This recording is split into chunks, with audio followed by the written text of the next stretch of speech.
Eat it. Oxygen. While we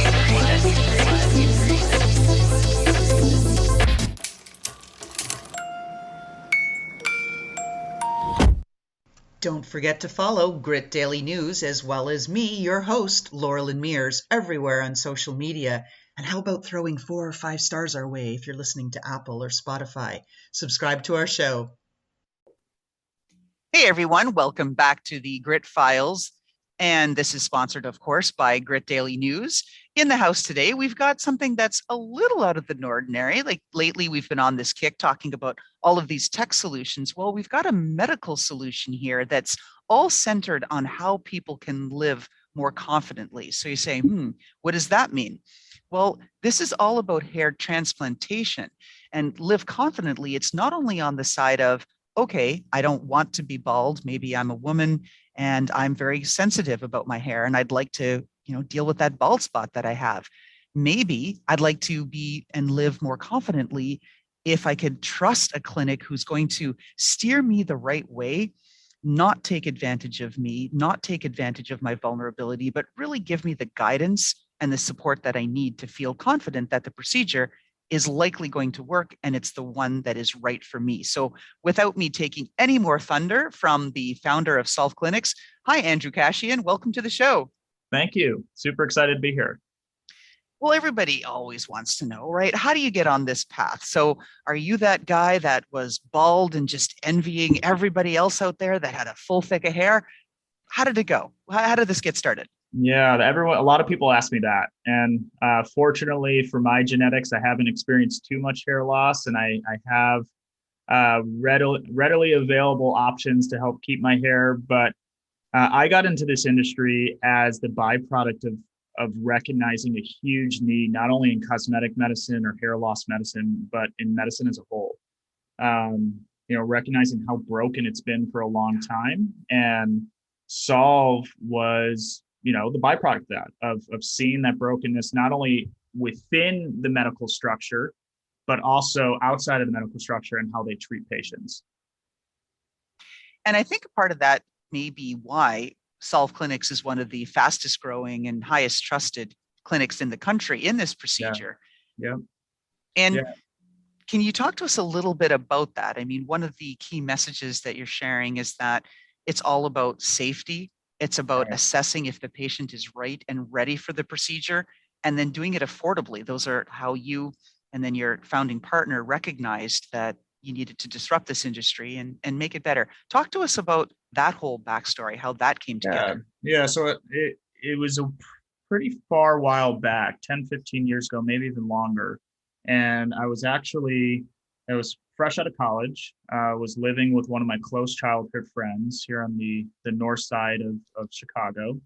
And he was a quickly up and coming surgeon in the hair loss space. And doing what roommates do, we'd get home from work and we discuss what was going on. And in his work, in his field, I was on the precipice of becoming a new entrepreneur and starting my own business in New York City. And, in our discussions, we discovered that and he was working in this large conglomerate, a very well-known one in this space. And everything we talked about was just the poor practices that they were operating under, the way they were treating patients, the way they were treating their employees, the manipulation, the dishonesty. There were all of these broken aspects, not only internal with how they treated employees and how they ran their business, but also external in how they treated patients and the honesty and the delivery that they gave to them. And after a couple of years of us talking, we came up with an idea. We're like, you know what? Why don't we do this on our own? Why don't we build a clinic that is founded and grounded in this principle of changing what's been broken for decades? And that's really where Solve evolved. A few years later, we made the jump, and I was already an entrepreneur at that point, so I was ready to jump in head first. And my friend, he was, as most are before they make a move like this, he was sort of stuck in this corporate mindset and this fear-based mindset. But then eventually he's like, you know what, I think we can do this. And we started really, really small just to test the idea. And then fast forward about 4 or 5 years later, we're the highest rated hair loss clinic in the city of Chicago. We're one of the highest rated cosmetic clinics. We're a top ranked clinic in the entire country. Our brand is growing and our business is growing like wildfire. We started with a teeny little clinic in the basement of a medical building. We're now on the top floor with 3 different suites and in the process of building the largest cosmetic clinic in the city of Chicago. It's going to be about 6,000 or 7,000 square feet in downtown Chicago. So we're, what we realized was these pain points that were plaguing, specifically hair loss clinics, but medicine in general.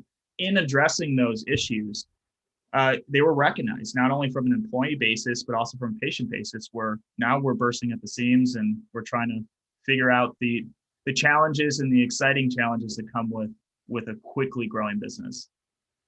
So let's talk about that, because Sure. that's a shift, right? I mean, so most founders are struggling trying to get that product market fit, trying to get themselves established in the market, generate enough revenue so that they can grow fast enough to keep up with all of the other competitors that spring Right. on once an opportunity is identified. Talk to us about that other side. What are you doing to manage hyper growth? How are you keeping it in check?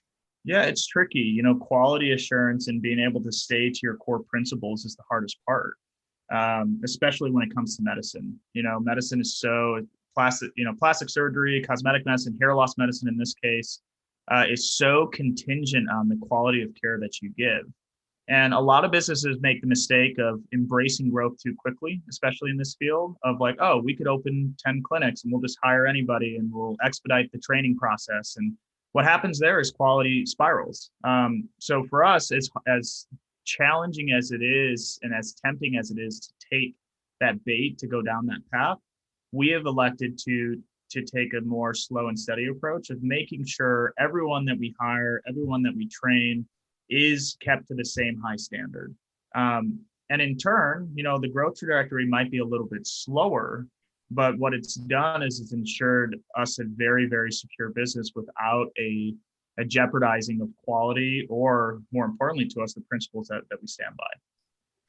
I would think that there's an extra layer of, judiciousness that you'd have to apply, just given that this is a medical procedure. It's not just like, hey, yeah, I'm going to, add 10,000 more users today, right, to my software package.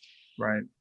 Talk to us about the challenges that you've had to face, not only securing the original licenses that you have to be able to practice in these clinics, but the ongoing efforts with respect to compliance. Because in my experience, the conversations I've had with founders that are touching on that FDA regulated device, any of that sort of side of things, they underestimate the amount of legal effort that it takes, and they definitely underestimate the time and the cost involved to secure those approvals. Can you tell us a little bit about your experience on that side? Because your business partner here is on the medical side, practicing surgeon. Yeah, exactly. So I mean, the most difficult parts with starting a medical based business is truly the start. Getting the right people in the right places, having the right coverage, falling within compliance and OSHA compliance. So when you're building something physical, there's a whole checklist of things that you need to do to make sure that you're running legally. And then from a licensing standpoint, it's relatively simple as long as you're checking the correct boxes, having the right people in the right spots, having the right coverage, having the right insurance. And then from a staffing standpoint, making sure that your staff is licensed and within compliance of the role that they're playing and the procedures that they're doing.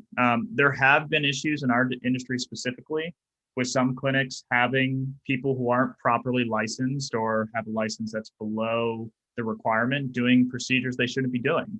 And that has created a lot of issues. And it's an attempt to cut costs, but it's something that we avoid like the plague here.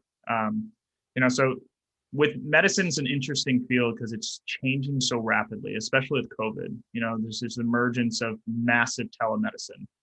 All these people stuck at home, tons of practitioners going from in-persons to virtuals. And within that emerging form of medicine and that growing form of medicine, there has been a lot of change and there's a lot of flux. So as an owner of a business like this, you sort of just have to constantly be ready for making a shift where maybe, telemedicine and forms of telemedicine are legal today. They might not be ready tomorrow, and being agile enough to be able to shift in that direction. But from a structural standpoint, the key is just you set your foundation correctly, then growth above it follows. The worst thing you can do is build on, unstable ground and then try to build upwards and then repair it later. And one of the things that you've outlined here is resisting that temptation. So it has to be very deliberate as an executive and or advisory team, consciously making the decision to pursue or not pursue either growth or with respect to certain procedures. And one that I'm going to highlight was in the news about a month ago. Chrissy Teigen, obviously massive celebrity influencer, she got her eyebrows done through a hair transplantation. Right. Now, one of the things that, I'm sure and know that is that those procedures are really kind of in their infancy yet and haven't been quite worked out. So talk to us about the decision that you made consciously to not pursue that and why. Yeah, so I think this also speaks to our principles. Our internalized principles here are we have some of, if not the highest paid staff in the entire country. Medical staffers, besides physicians and administrative people, are the most underpaid people in the country for what they do. They do 90% of the work and they only get about 10% of the pay. We've shifted that dynamic so that we have people that love what they're doing, are being taken care of, have amazing benefits. That's the internal principle shift that we have as a provider. Now, from a provider to patients, our founding principle is brutal transparency and honesty. And it's a bit disheartening and unfortunate that medicine is plagued just as much as any other industry in the level of dishonesty that's present. So specifically with, Chrissy Teigen doing eyebrow transplants, it's a very new procedure. It's very exploratory. And with our due diligence and research and experience, we find that it's a risky procedure. It's one that the success rates are low. And the success rate in our case being that a patient is 100% happy. If a person isn't 100% happy with an outcome, we view that as a failure, where potentially others might be like, oh, well, it sort of worked, so that's not a failure. We did it. That's not the case here. We want everyone to be 100% satisfied with what happened or what the result is. And with eyebrow transplants, a majority of people who receive that procedure end up not happy. And a person like Chrissy Teigen, has the clout, the social clout to receive these procedures probably comped. And if not comped, she has the financial ability to do whatever she needs to do to continually work on that and to dress it until it's perfect. And the average person doesn't have that luxury. So when someone comes, like when women come to us, and there's this whole movement and trend for women to have bushy eyebrows when it used to be pencil eyebrows, and we understand why it exists. Women are getting tattooed eyebrows, and there's all these things happening. So the natural course here is, we can do hair transplants for head hair. Why don't we do it for eyebrow hair? And there's a huge media push for it, but the reality is that eyebrow transplants really don't render good results. The type of hair that you use for eyebrows are different. Eyebrow hair is different than head hair. And what people don't realize is that when you transplant head hair into your eyebrows, it still grows like head hair. So the texture is different. It grows long, so you have to trim it. You have to give it like haircuts to it. There's a lot to it that people don't realize, and oftentimes that is not disclosed to people. They're just, patients will come in with money in hand, and that's all a provider needs to know. Here, that's the opposite. When a patient comes in, we educate them. We educate first always, and we go, well, these are the risks. This is the good. This is the bad. And then in a situation like an eyebrow transplant, we actually will encourage them to not do it, to keep their money, to find other options, or to find something that would work potentially better. On the topic of education, so nice segue. Thanks, Andrew. Yeah, of course. Let's pretend that we're all aliens here, and You're trying to describe what is a complex procedure. People have heard of, FUU, for the follicular side of things. So that's the hair follicle, and PRP, platelet-based. What does that really mean? Talk to us as if we're aliens and you're really trying to simplify it. How the hell do you get the hair from the back of the head or somewhere else into where you want it? It's an awesome question and something that we train all of our people here in. Medicine has a the medical world has a tendency to flex their knowledge on patients. It makes me cringe when people go in to see doctors and they use their big medical school language and they talk past you, and it's I don't know if it's driven by ego or an attempt to confuse, because a confused patient is an easier patient to deal with because they don't ask you questions that are pointed. Um, but what we do here is we try to simplify things. And for example, the FUE procedure, it's follicular unit extraction. At the most basic level, it's the relocation of hair, or what we call grafts. A graft is a cluster of hair. Every hair on your body is composed in a graft. It can have as little as 1 hair, as much as potentially 5 hairs. And with the transplant surgery, with FUE specifically, it's as simple as making a micro cut or incision around the base of each of those grafts, or those clusters of hair, pulling them out, and then relocating them to a new location. Now, most providers are going to give you a very long-winded, medical terminology-filled explanation of how that surgery works to try to flex the complexity of it. But the beauty of this procedure is the simplicity of it. And really, there are so many great providers out there that can do a really great job at the surgery because of how simple it is. Contingencies of success aren't based on the complexity as much as it is following the proper, the proper steps to make sure the grafts stay alive. And then PRP is the other that you asked about, platelet-rich plasma. And the process here is really simple too. You come in, we take a blood draw. We take your blood to our lab or to a lab. We extract the plasma from it. The majority of the extraction is done with a centrifuge, meaning it just spins really quick, and there's a separation substrate in the bottle, which pulls the plasma out. And then we take the plasma from your blood and we inject it in your scalp, and that's it. The beauty of these procedures is their simplicity, and helping people understand that is important. That's why we ask you to talk to aliens, right? Just keeping it really simple, or 5-year-olds. People say that too. So now flipping it back to you on Founder Story, Andrew, sure. What's the most challenging, grittiest thing you've had to deal with on this journey? What's really messed you up and you went, whoa, like, how do I deal with this? This has just thrown me for a big loop.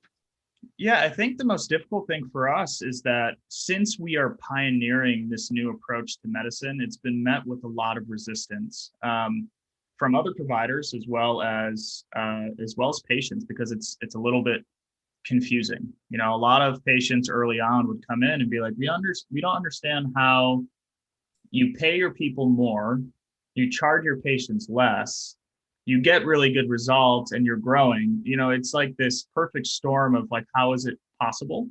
How is it possible that we can charge one price and then the person next door is charging double?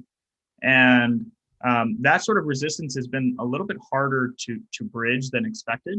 There's this ultimate assumption that people jump to it instantly, where it's just like, oh, they must be cutting corners, they must not be doing something correctly. And the reality, and what we've realized we have to tell people, is this: you're being charged too much. Medicine is plagued with it. Procedures are providers, whether it be for the procedures we're offering or for others, they simply charge too much because they're able to. There's a monopoly that's existed. We like to call it a boys club here, of people that have been controlling this industry, and they keep the prices high and they help each other out by doing that. So with the introduction of Solve, we're breaking that down. And when you change is always met with resistance, and there's been resistance from other providers of being frustrated with what we're doing, because we're bringing the truth and the reality to procedures that they've controlled for a long time. And then there's also a level of resistance that comes in the form of confusion and doubt from patients. So, in line with everything we do here, the way that we've addressed that is just to educate. Simple things like even talking to you today to help people understand, the truth behind these things, so that when they do make these decisions, whether it's with us or anywhere else in the country, they know that there are options. They know that there is manipulation that happens regardless of what industry you're in. What if I gave you an undo button, personally or professionally? What would you undo? Oh, good question. I think the thing, I would have jumped in sooner, really. When we jumped in, and we were still so driven by fear. we did such a small dip of our toes in the water to test the thing if it worked.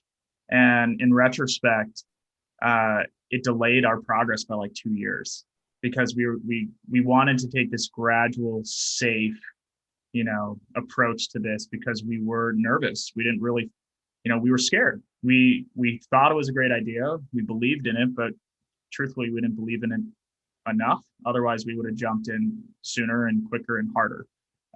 So if there was an undo, I'd go back to to my first conversations years ago, and then maybe slap that version of myself in the face and be like, this is amazing. Like, believe in yourself, go for it.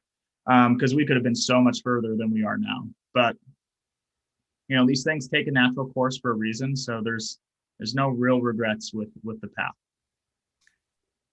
As one entrepreneur to another, and we've got a whole audience of them. Sure. What's that headline that you would share, or that tweet, that short line, say like, hey, entrepreneur, hey, what? If you recognize something that you can change for the better, go for it. You'll succeed. I mean, that is the key of any entrepreneurial spirit, is you find things that are broken and you make them better. And if you're able to do that with passion and a work ethic, there's nothing that will stop you. Excellent. Now, last question. This one's a little bit more fun. Sure. So if we got a chance to peek into your closet and there was some pair of footwear in there that embodied who you are as a person, what are we looking at, and why does that footwear personify you? Oh, juicy question. So I'm going to tell you I'm going to tell you about the shoes that I wear every single day when I'm not in work. I've got a pair of 5-6-year-old motorcycle boots that are completely beat up and worn and have different colored laces. And I think half the people that look at them would think they belong to someone that's potentially homeless. But for me, I think it's sort of the epitome of who I am. I'm an avid motorcyclist. One of the business I started was a non-for-profit co-op in New York City. I gave people spaces to work on motorcycles and learn about them. And then outside of that, when I am not in the medical setting, I am always just working on something. I'm a busy bee. I'm a little bit of a gearhead. I like working on bikes and cars. So I think it drives my wife crazy because I'm always bursting at the seams to do something. I can't really sit still for very long. Well, it sounds like these scruffy, beat up motorcycle boots then are exactly who you are. They're the best and they're so comfortable. See, that's the key, right? Like, you got to shift. Yeah. I know. All right. So with that, before we just wrap up, Andrew, how can people find Solve Clinics? Yeah, it's super easy. You can go to solveclinics.com or you just Google Solve Clinics. You'll be able to find us. The biggest thing I tell people, we're solely based in Chicago now, but we offer free virtual consultations, free visits all day, every day. We do anywhere between 40 to 100 of them a day, where we have assigned patient advocates whose job is to do one thing and one thing only, that is to educate people. So if any of your listeners or anyone listening now is listening from somewhere outside of the city of Chicago, it doesn't matter where you are. You can submit an inquiry, even if you just want to learn about the options, about the industry, about the procedures. And we are more than happy to jump on a call virtually and tell you whatever you'd like to know. And there's never a cost associated with that. Oh, fantastic. And it's not like Chicago's far compared to Turkey and everywhere else that people fly to get these procedures done. So we've got it there. So with that, this is a wrap. So Andrew Kashian, founder of Solve Clinics, who is taking the next step of helping people live confidently by helping identify what those hair transplantation opportunities are that are right for the patient, and giving you, the patient, putting the power back in your hands so that you can make the decision if it's also right for you. So thank you. We need more ethics and stuff in medicine and in practices like this. So thank you, Andrew, for being on our show. Yeah, thank you so much. And how about that fantastic intro by Touch Circle?